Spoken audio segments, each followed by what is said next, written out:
And we are now recording. All right. Okay. Test. Adam, I've got Brandon Jordan with me today. He's one of my colleagues here in the company. We're doing a Zoom meeting at this point, and we're trying to use this for video as well. The audio, again, is not going to be the quality that we typically would have. And so I'll address that on the front side. John's going to use this on video. I'll have any type of links that we mention or that we backfill, we'll have inside the document as always for you to grab from.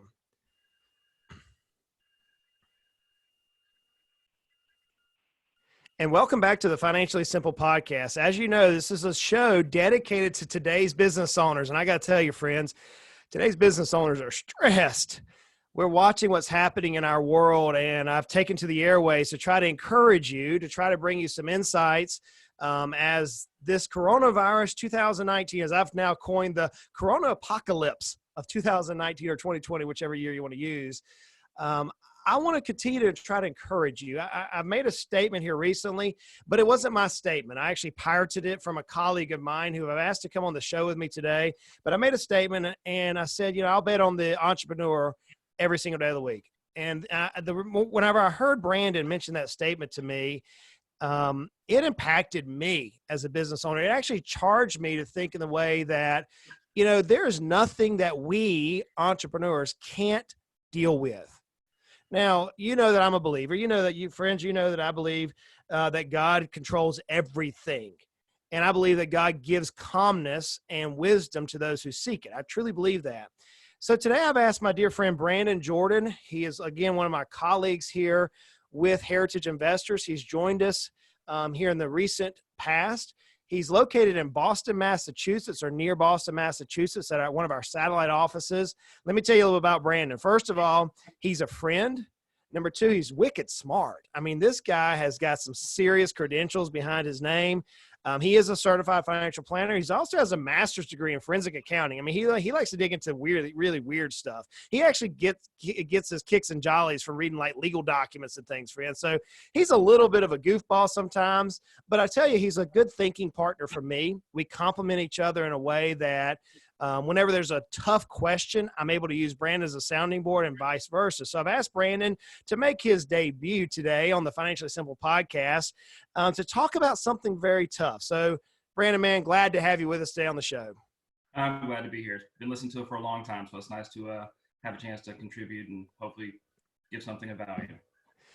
So Brandon, as we're looking at business owners at this point, one of the things that I was thinking about was, what about the business owner who wasn't prepared for this? You and I, we deal with so much in financial planning that we're constantly trying to prepare people for life. And we often look at the good side of life, the retirement, or the kids going to college, or buying the new house, or whatever that positive side is. But in our world, we're also constantly trying to deal with the things that are challenging. So today I want to kind of talk to that. And Brandon, like you and I talked about, you're really good at behavioral finance. I wanted to hear your thoughts on the challenge of a financial planner, or the challenge of a planner who we see a business owner that only sees the good side, but often doesn't deal with the gravity or the weight of now what we're now experiencing. They thought maybe it would never happen. Maybe it's the ostrich effect, where we stick our heads in the sand. What causes that behavior in business owners, in your opinion? In my opinion, like as a business owner, as you know, when you start something, it's just challenging to get off the ground. You sacrifice so much just to get your business, first cash flow positive and then profitable. And once you finally get there, we just want to enjoy it, right? We feel like we're entitled to that cash flow that we've worked so hard to get. But truth be told, if you make $500,000 and spend $500,000, you're still broke. Yeah. So, my story, Brandon, is this, and it. In 2008 and 2009, I was a highly successful, nationally recognized financial advisor.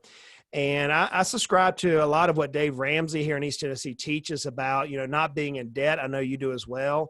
I like keeping my debt load extremely low because of situations like this.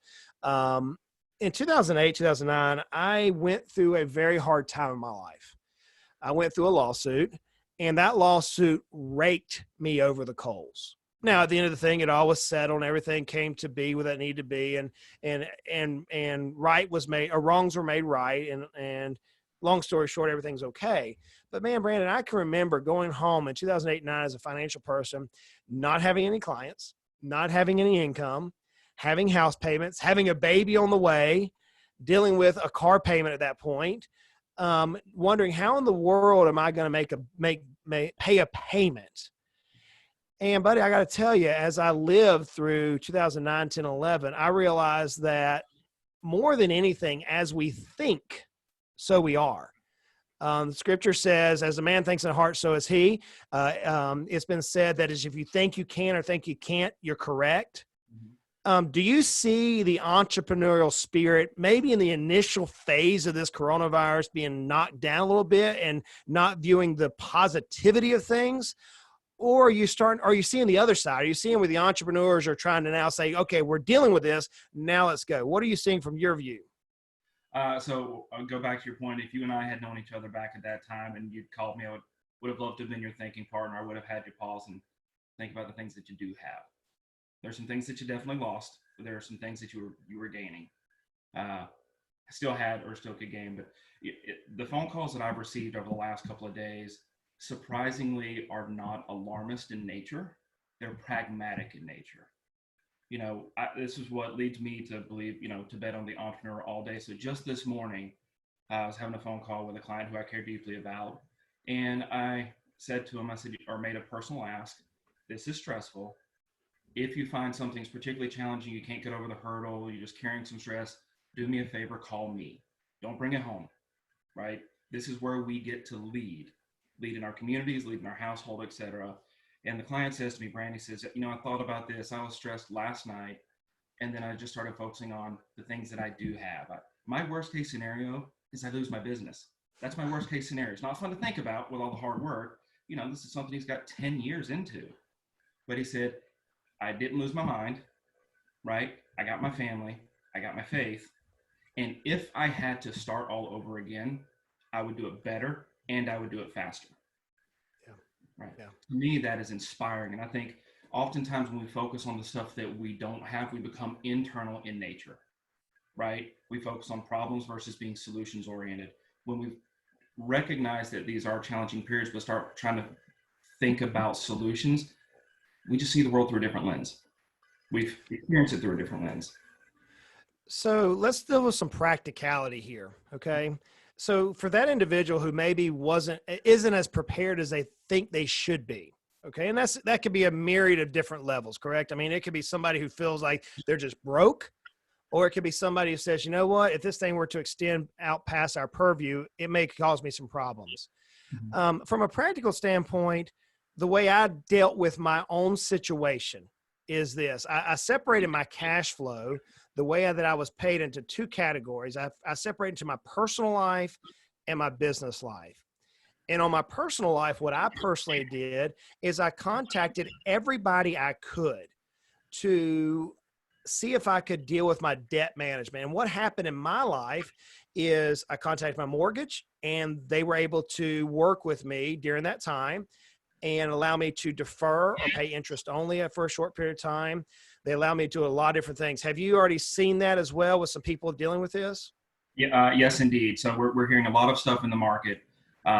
So I would encourage people, as you're looking at your cash flow, okay, your lenders, whether it's student debt, commercial lending on the real estate side or on your business side, your lender and your banker is not your adversary. They are not. They are your ally through this, okay? Please don't run from them. Don't turn off your payments. Call them. The lenders want to be part of the solution too. They do not want to foreclose. They want to help us through this. So just please reach out to them. If you don't have the relationship, it may be a little more challenging, but please reach out. So one of the things that I've seen, so let's kind of dissect this as I'm seeing clients at this point. I see that the house, we can call our mortgage broker. And oftentimes depending on the industry, they may be able to forbear or go to interest only. Your student loans may be able to go into forbearance or interest only. Some auto industries, there's some things there that you may be able to move around. You could end up trying to not pay the auto if you wanted to. I wouldn't do that, but talk to your lender. Your credit card companies will try to do the same thing. So you want to reach out to all of your personal lending first, because that's going to directly impact your credit score. Now on the business side, your real estate for your commercial properties, your business loans, your equipment loans, many times, and this is not playing dirty, it's the practicality of it. Many times those type of loans are not directly reported on your credit score.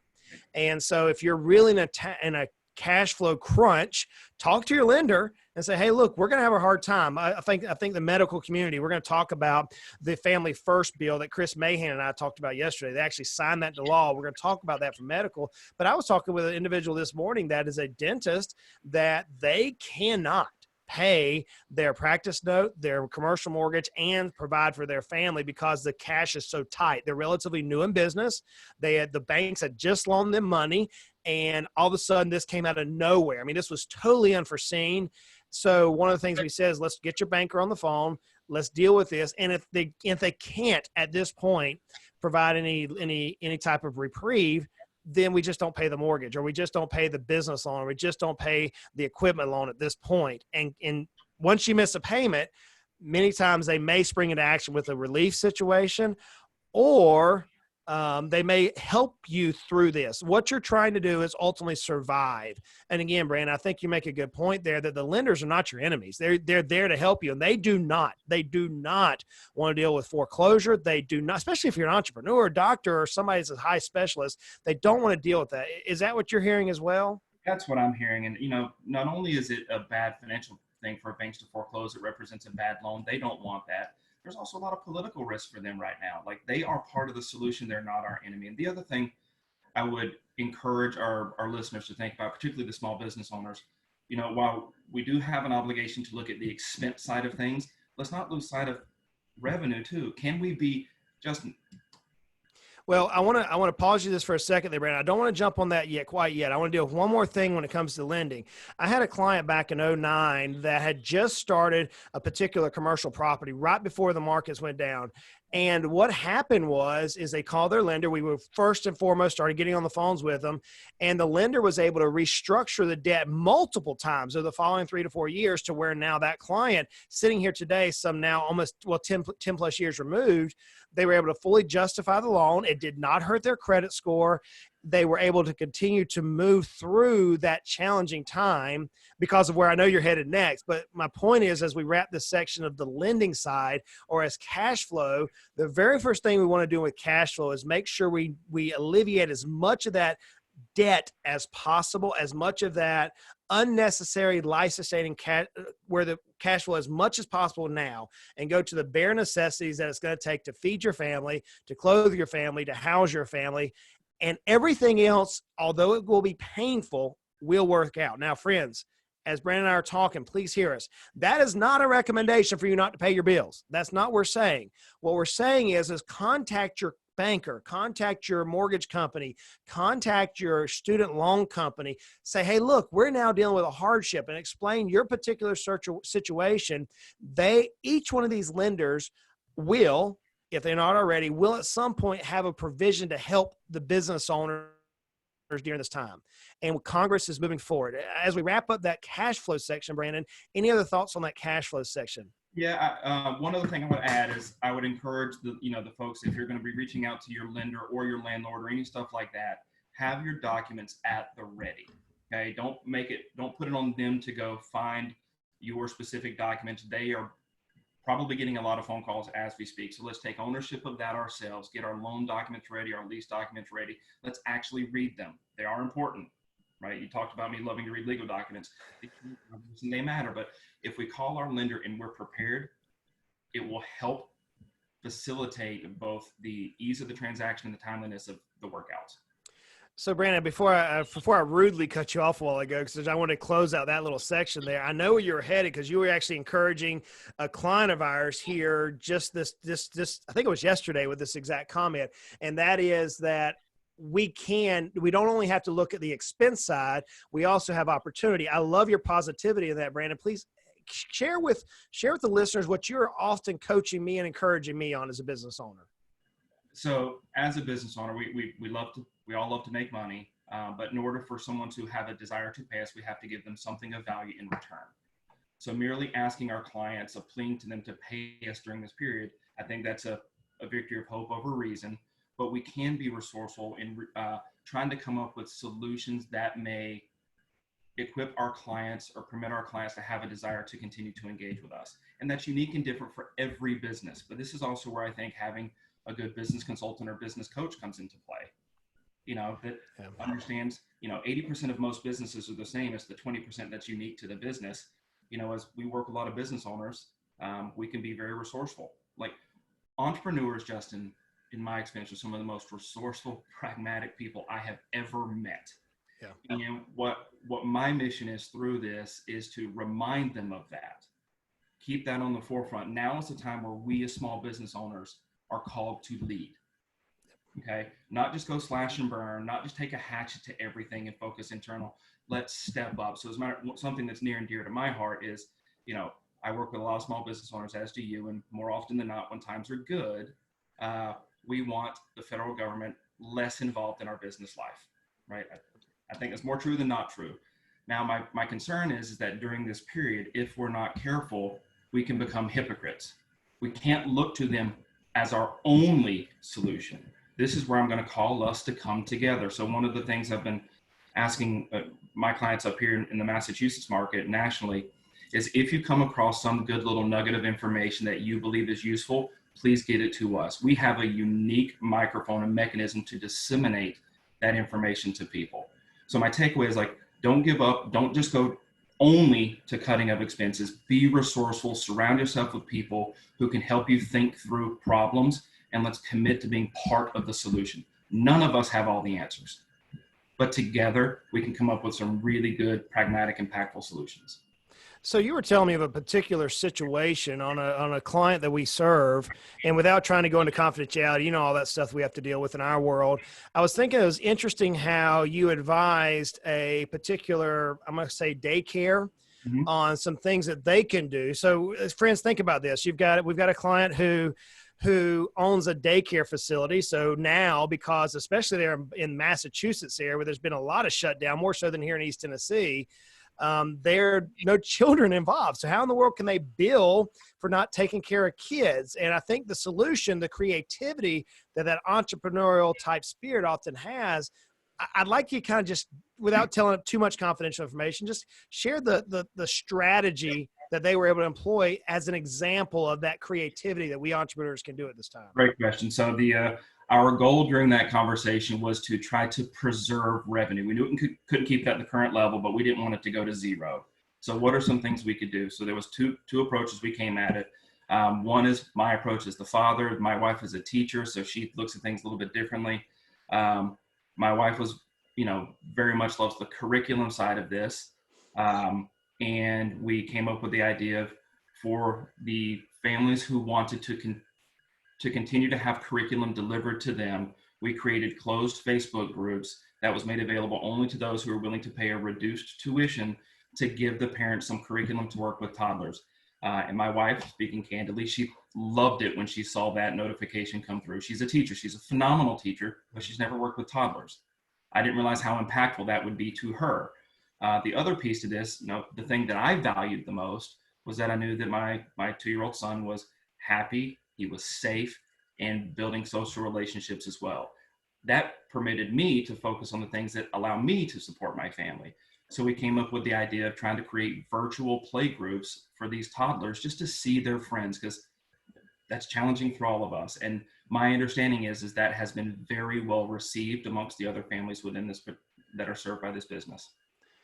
So friends, the reason why I asked Brandon to share that is because it's all about a matter of mindset. I've often talked about the books that I love to read, and I read 5 books every year, and I will not change this. Every year I read these. This year I'm actually listening to them on audio, which is interesting to me. So the 5 books I read every year is I read my Bible, and especially dealing with Proverbs, the wisdom book in Proverbs, and Ecclesiastes, the wisdom. So Solomon wrote the book of Proverbs in his youth and Ecclesiastes toward the end of his life. He talks about vanity and all that really matters in those two books. I think there's a lot of pearls of wisdom there. I also read Dave Ramsey's book. I read Robert Kiyosaki's book. I love, though, Think and Grow Rich by Napoleon Hill. Mm-hmm. And if there's ever a mindset capability that we as business owners have to have right now, it's that mindset that, look, life may be throwing us lemons at this point. And various people, I mean, we're seeing multiple different types of business owners that are facing various types of challenges. Life may be throwing us lemons, and it was unusual. No one saw this coming. That's just one example that Brandon just shared as how we business owners can take the lemons and make lemonade, using that simple analogy. Is it going to be fun? No, Brandon, you and I were talking this morning. You made a statement that surprised me, but I was thinking about it the more and more as you made the statement. You said, you know, Justin, one thing I think is going to happen is we're going to come through this. We know we're going to make it through this. This is not the end of the world. It's not. We know that. You said, Justin, we're going to come through this. Some of us may come through there just skating because we prepared well in advance. So we try our best with various types of personality types of clients to help them prepare for things like this. And candidly, the overwhelming majority of clients do that. Now, timing sometimes affects people, even though they have the right mindset and the right plans. Timing just stinks sometimes for people. Other people aren't quite prepared. So you said, Justin, we're going to come through this. And those who are well prepared are going to come through this maybe a little bit dinged up. Some of us are going to come through this crawling. Some of us are going to come through this on our knees. Some of us are going to come through this not so well. This may end up hurting some business owners in the negative, but regardless, we are going to make through this. And then you went on to talk about the behavioral side of how we can come out of this positively. I'd like to kind of replay that bit of that conversation you and I had as we were talking about a client this morning, as you were explaining that particular concept, if you will, buddy. Man, there's been so many conversations, so I'm trying to just bring them back together. I think the more we acknowledge that no one is coming through this unscathed, okay, most of us are going to limp coming out of this. Some of us may be crippled, some of it may be catastrophic, but I think the more we acknowledge those things, the more we can begin to think about the future and be strategic in our thinking. For my own personal experience, I know that when I focus on the things that are my challenges, it just begins to bubble up on me. I know that when I focus on, one of the things I do when I'm struggling is I try to go do something nice for someone else. It helps. It allows me to see the world through the right lens again. And that's from the specifics I don't recall, Justin, but the principle I do. Mindset matters, guys. This is where we as the small business owners get to come together and lead. And in terms of wanting to be a part of the solution, Justin, like what is the best way for us to equip these listeners to send us information that may be found useful to others? You tell me, because I want us to be simple to be. Yeah. So friends, what you have here is two professionals with varying backgrounds. I challenge you to read Brandon's resume. It's powerful. Brandon he ran some international divisions at a very young age because of his mindset. And as we're thinking through this, Brandon, I really agree that business owners are the solution. I really believe that. I mean, if you look at the pure numbers, we're at 5.3 million small business owners in the United States that employ over 60% of the population. That is crazy when you think about it. And those are the ones who right now we're speaking out to from as business owners ourselves, trying to deal with the situation. So guys, if you have any questions or thoughts, like Chris Mahan said yesterday on our podcast, he said, reach out to us. Go through the Financially Simple portal. Brandon and I see that on a regular basis. Our team picks that up. You say, hey, Justin, what about this? Go to the financialsimple.com/ask Justin. And our team, I'm trying to get as many people in here as possible to answer some of those questions. But along those lines, Brandon, as we kind of wrap this thing up, I wanted to deal with a little bit of the law today that transpired yesterday. So the Family First Act, friends, it passed last night. President signed that into law late last night. I got to tell you, I was exhausted yesterday. I've been working all day with business owners. I got home about 6:30, 7 o'clock, and I fell asleep in my work clothes and didn't wake up until about 11 o'clock. Woke up this morning at 4 a.m. and just let's go. That's just how I'm wired. I saw this early this morning that it was signed. The Senate passed it yesterday, and it was signed by the president last night. And I'm going to read something. So my eyes are going to kind of move from the central camera guys for just a second, and I'm going to read something directly from the bill itself. And I will put a link to the bill inside the show notes at on financiallysimple.com, or however you're reading this. However you're listening to this podcast, or if you're watching this video on YouTube, we'll have a link in all the areas there. So let me read exact word for word from this particular bill. And then let's you and I kind of talk through what this means, if you will. Okay. So I'm going to section 602, and it says emergency paid leave benefits. Here we go. Quote, "This section creates a new financial emergency paid leave benefit program.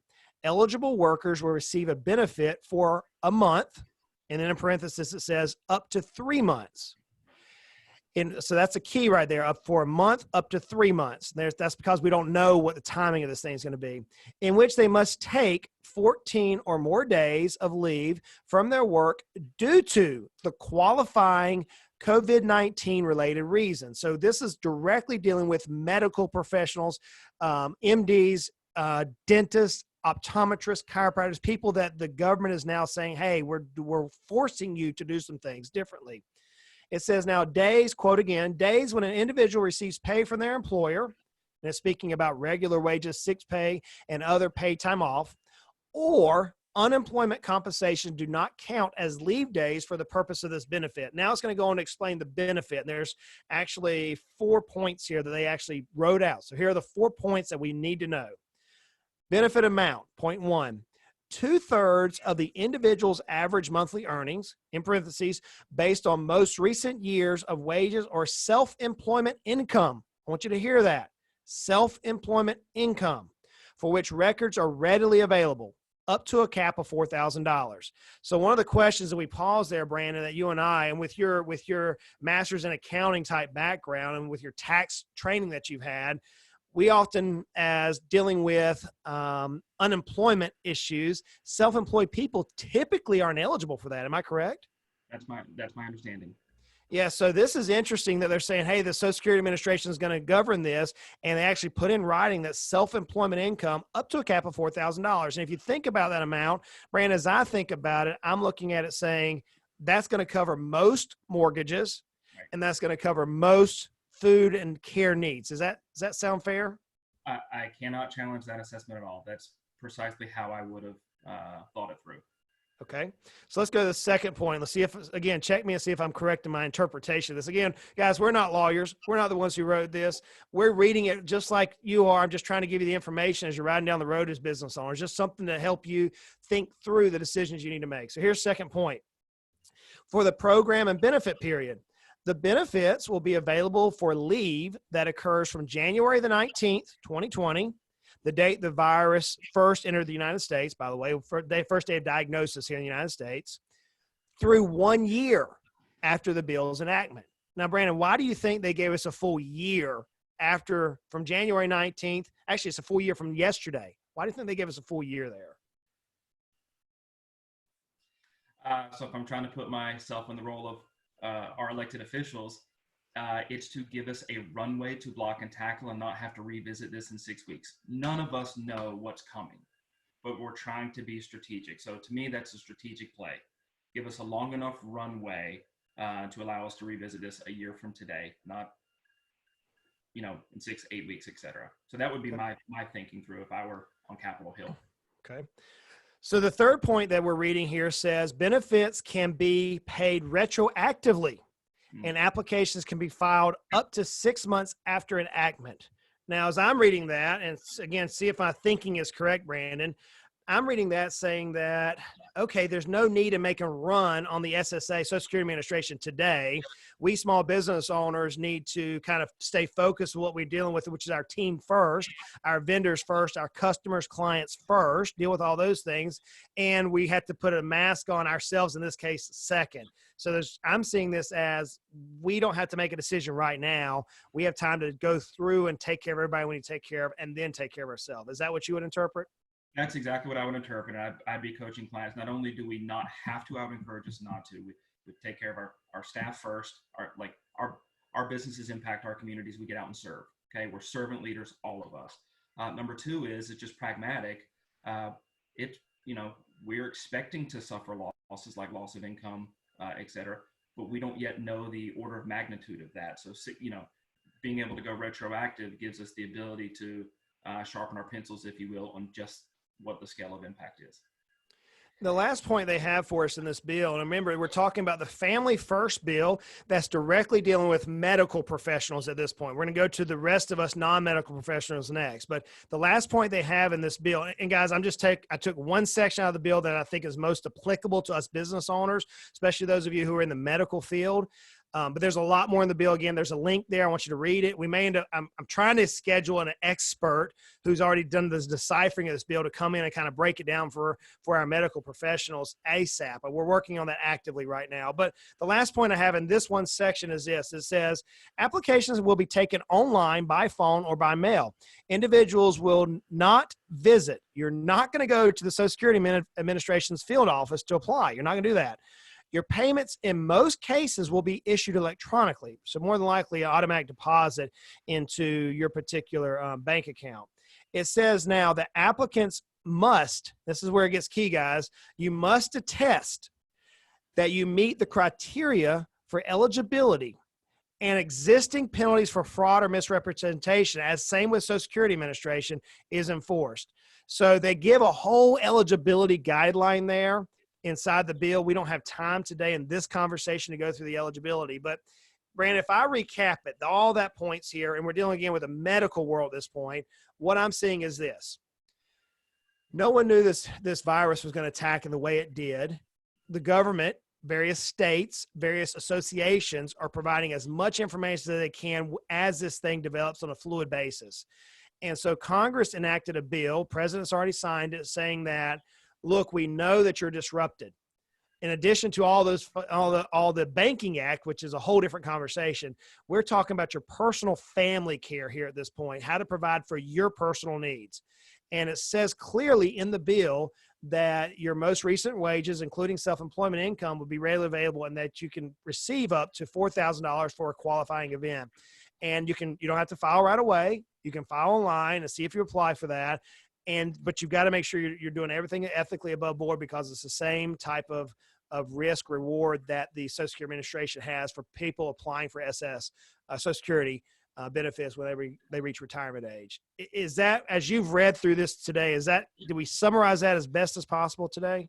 Like I said, well, how you've interpreted is precisely how I did. I don't have anything new to add there, but I do think it's important to encourage, particularly those in the medical community, to take action on this. So speaking selfishly for a second, as a father of three, I need their minds clear. Yep. Okay. We all need their minds clear. Yep. So to the medical community listening to this, please take action, reach out to other members of your success team if you have them, but this is here for you. We, the rest of the country, need you at full capacity intellectually. That's absolutely correct. Absolutely correct. So now, friends, for those of us who are business owners that are not in the medical community, there is a second bill that is being designed right now to how we're going to address all of us in the non-medical community. I'll give you some real life example. In my world, I'm in the financial world as a business owner. We are a leading indicator. So we've already seen the stock market fall significantly crazy over the last 3 weeks, roughly, not even almost like 16 trading days. It's been stupid to watch. Think about it in our world as business owners. I have a team that we have to pay here that are all, we have a bright, brilliant, well-credentialed team here that rely on our company to provide income.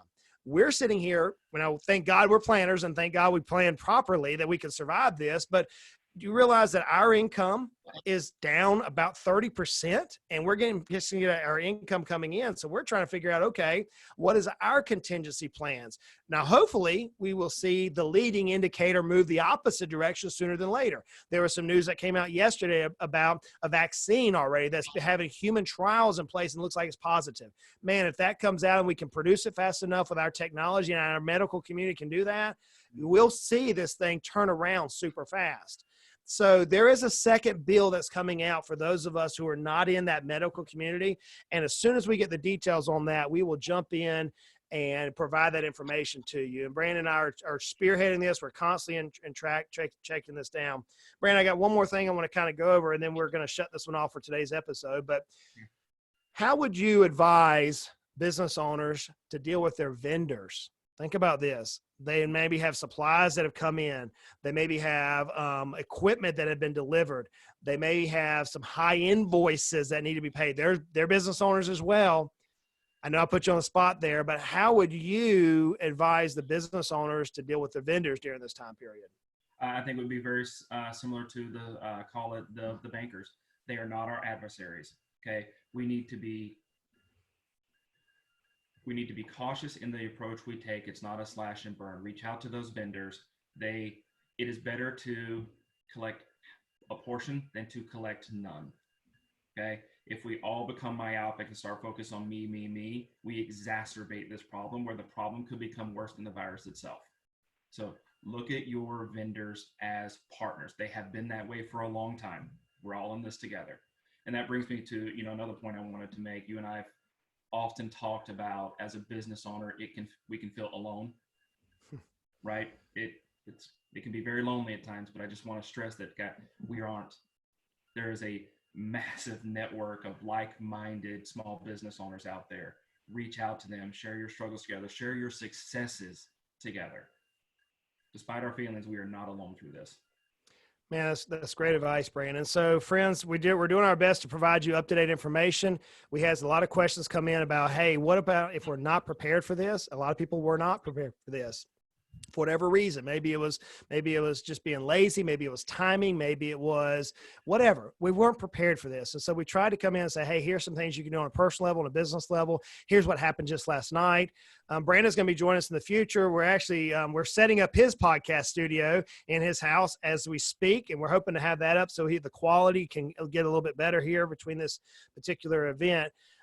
Hey, buddy, thanks for coming on the show today. If you guys want to learn more about Brandon, check it out on heritageinvestor.com/Brandon Jordan. You can see all about him and his background, his beliefs, his credentials. I got to tell you, I'm honored to have him as part of the Heritage team. Honored. And I don't say that lightly, friends. If anybody knows me, they know I move very slow, very methodical. I'm a life chess player. And whenever Brandon joined the team, it was impactful for not only he and I, but also for the clients that we're honored to serve. So look, if you don't have a success team right now and you're like, man, Justin, I'm wandering around in the dark. Hey, reach out to us. Even if you can't pay us, reach out to us and let's see if we can enter into some sort of a relationship that we can help you through this time period and help you when you come out on the other side of this thing more successful than ever. You're like, Justin, man, I love the way the gospel that you're preaching through the business owners. Look, we can help you. We have capacity within our office. We have the experts. We have more MBAs than in my office. In fact, I got to tell you something. I'm the only person in my office who doesn't have a master's degree. It's amazing to me that we have a lot of smart people that have business owners that have dealt with this for decades that know how to help you through this. And if you need help, you need encouragement, hey, reach out to us. You can find us on Financially Simple sites. You can find us through our email system on Heritage Investors. I'm going to say, like I always say, life is hard. It is. Life is good, though. Life is good. Don't forget that we are a blessed people. Don't forget that. And life can be frustrating, but money doesn't have to be. We're going to continue to make our lives at least financially simple. Now, look, you've got to go out and make it. It's not going to happen on accident. You got to make it a great day. Y'all take care.